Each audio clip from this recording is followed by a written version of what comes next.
drawing away. "Sorry." You start to beg, but too late. The lock snaps shut and the light is gone. You press the doorbell again. "Please, for God's sake." It's no use.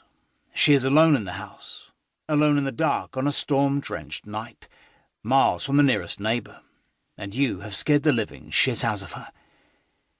You try to call through the door.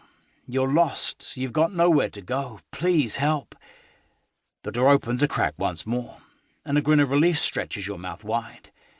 Go away. Slam. Rattle. The bolt sliding firmly home, and you are left dripping desolately in the yard. Part 1. Mutatis Mutandis. 1.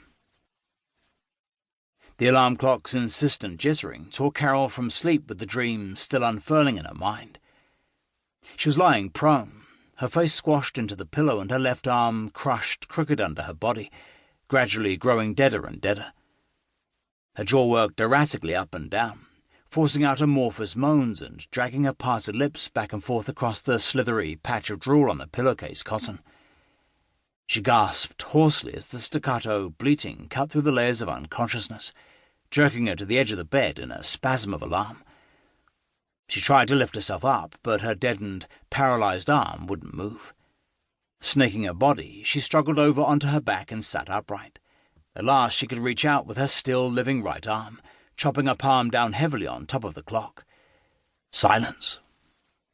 She sat on the edge of the bed in the dark, with the clock's luminous green hands jumping sporadically between her fluttering gummed eyelids. Light on. Click.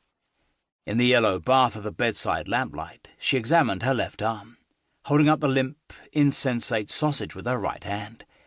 It interested her how heavy just one little arm could become when the muscles inside it stopped working. Even more interesting to realize how much work those muscles must be doing, even when you thought they were relaxed. She pulled up the sleeve of her nightshirt and looked at her bare arm. The white skin was deeply impressed with a welted red map of the sleeve's intricate folds, rigid and pink furrowed arabesques like braille tattoos. She let go of the arm, allowing it to flop into her lap, and looked at the clock. 5:30, and still dark out.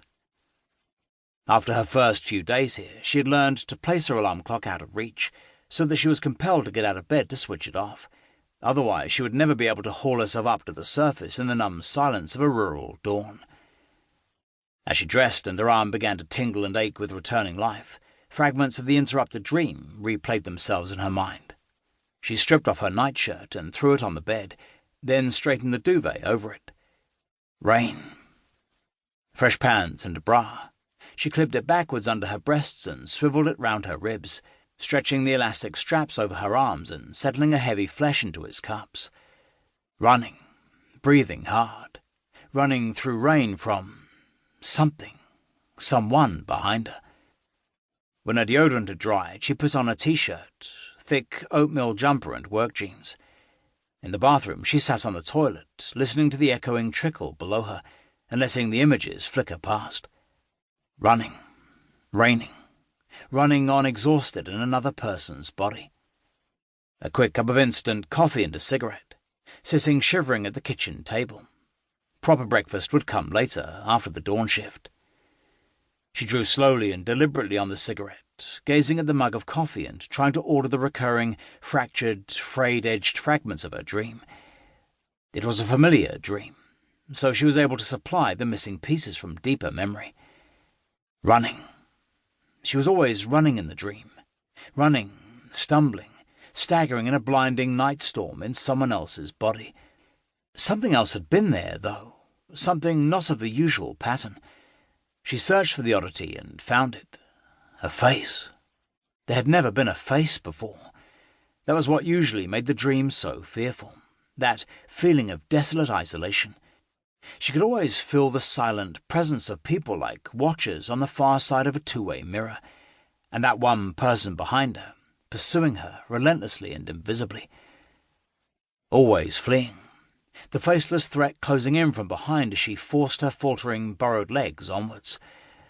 But now a face, and not just a face, her own face. That was right.